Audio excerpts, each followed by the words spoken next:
তাহলে উপসর্গ হচ্ছে কয় প্রকার? 3 প্রকার। কি কি? বাংলা উপসর্গ, সংস্কৃত উপসর্গ আর বিদেশি উপসর্গ।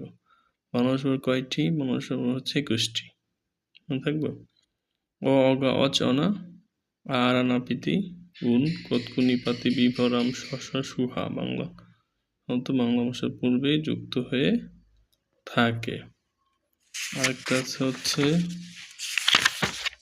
সংস্কৃত বা তৎসম, সেটা হচ্ছে কয়টি? 20টি। সংস্কৃত বা তৎসম উপসর্গ কয়টি? 20টি। প্র, পরা, অপসম, নি, অবন, অনু, নির্দূর, বিষু, অধিপরি, প্রতি, উপ, আ, অপি, অভি, অতি।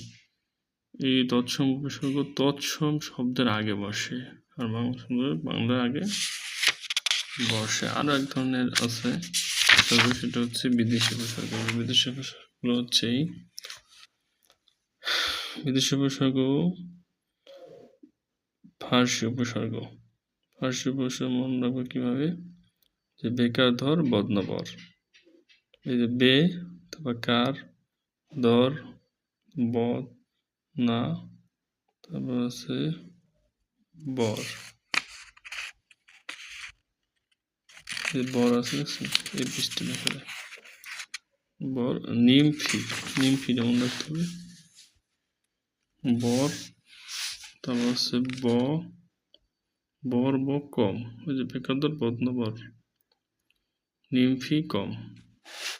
আচ্ছা, আরবি উপসর্গ হচ্ছে আম, খাস, লা, গর, বাজে।